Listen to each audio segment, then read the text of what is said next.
Hope so आप सब ठीक होंगे। आपने मेरे प्रीवियस ट्यूटोरियल में देखा कि कैसे मैंने इमेज लगाना आपको बताया था। होप सो आप लोगों ने उसकी प्रैक्टिस की होगी और आपको बहुत अच्छे से समझ आ गया। इस ट्यूटोरियल में हम लोग देखेंगे कि कैसे हम लोग अपने वेब ब्राउज़र पे हेडिंग का टैग, पैराग्राफ का टैग, इमेज का टैग मर्ज करके एक ही वेब ब्राउज़र में डिस्प्ले करवा सकते हैं। इसके लिए आपको साथ साथ मेरे साथ प्रैक्टिस करनी होगी। इसके अलावा आप लोगों को बहुत मुश्किल आएगी। So let's start our tutorial. सबसे पहले नोटपैड ओपन कर लीजिए। ये मेरा फर्स्ट पेज नोटपैड आ गया, मैंने क्लिक कर दिया। अब सबसे पहले देख लेते हैं स्ट्रक्चर का। HTML का स्ट्रक्चर मैंने आपको प्रीवियस ट्यूटोरियल में भी बताया था कि सबसे पहले हम लोग HTML का स्ट्रक्चर देखेंगे हर ट्यूटोरियल में, ताकि आप लोगों को इसकी अच्छी सी प्रैक्टिस हो जाए। अगर आप लोग को अभी तक ये स्ट्रक्चर इसका याद नहीं हुआ तो कोई बात नहीं, आप लोग मेरे साथ साथ प्रैक्टिस कीजिए, आप लोगों को बहुत अच्छे से सिंटेक्स याद हो जाएगा। सबसे पहले HTML का टैग मैंने डाला, फिर हेड का टैग डाला, फिर टाइटल का टैग, देन टाइटल का टैग क्लोज, देन हेड का टैग क्लोज, देन बॉडी का टैग, देन बॉडी का tag close and then HTML का टैग क्लोज। अब ये होते क्यों हैं मैं आपको एक दफ़ा फिर बता देती हूँ। HTML होता है रूट एलिमेंट, हेड में हमारी सारी मेटा इन्फॉर्मेशन होती है। टाइटल का टैग देना इसलिए ज़रूरी है ताकि आपको पता चल जाए या वेब ब्राउज़र को पता चल जाए कि ये कंटेंट है किस बारे में। हेड का टैग, बॉडी का टैग, बॉडी के टैग में हम लोग अपना सारा का सारा कंटेंट डालते हैं।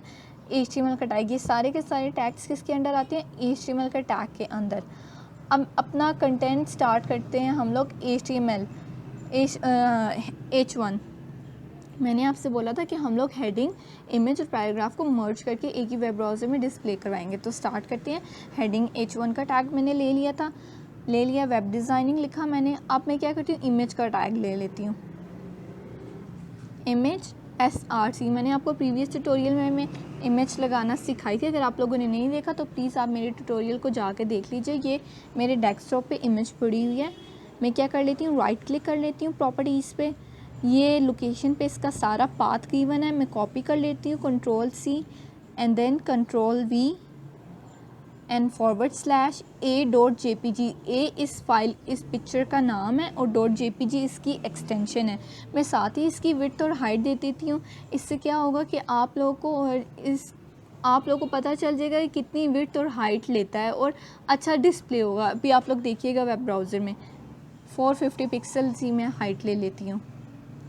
किसी भी पिक्चर को डिस्प्ले करवाने के लिए विड्थ और हाइट बहुत ज़रूरी है। अगर आप विड्थ और हाइट नहीं देंगे, आपकी पिक्चर तो आ जाएगी लेकिन उसको पता नहीं है उसको कितनी जगह लेनी है। सो उसको जगह देने के लिए हमें विड्थ और हाइट ज़रूर लिखना होता है।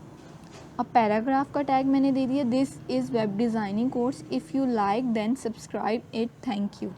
ये मैं लिख लेती हूँ, ये मैंने लिख लिया। अब मैं करती हूँ Ctrl+S करती हूँ। पैराग्राफ के टैग के लिए सिर्फ P इस्तेमाल होता है और इसके अलावा कुछ नहीं। हेडिंग के टैग्स के लिए एक से ज़्यादा हेडिंग इस्तेमाल होती हैं। lecture5.html की एक्सटेंशन से मैंने इसको सेव कर लिया अपने डेस्कटॉप में। अब मैं देखती हूँ ये कहाँ पड़ा हुआ है। ये मेरा सामने lecture5 शो हो गया, मैंने इसको क्लिक कर लिया और ये देखिए सबसे पहले मेरी हेडिंग आई, देन पिक्चर, देन पैराग्राफ। ये मेरी हेडिंग है, ये मेरी पिक्चर है और नीचे मेरा पैराग्राफ। मैंने आपको बोला था ना विड्थ और हाइट देना क्यों ज़रूरी है, इससे पता चल जाता है कि आपकी पिक्चर ने कितनी जगह लेनी है। फॉर एग्जांपल, अगर आप लोगों ने बेड लिया, अगर आप लोग उसकी विड्थ और हाइट नहीं नापेंगे आपके रूम के हिसाब से कितनी आती है, आपको तो मुश्किल पेश आएगी। इसलिए पहले आप लोग को विड्थ और हाइट नापनी होती है, उसके हिसाब से आप एडजस्टमेंट करते हैं।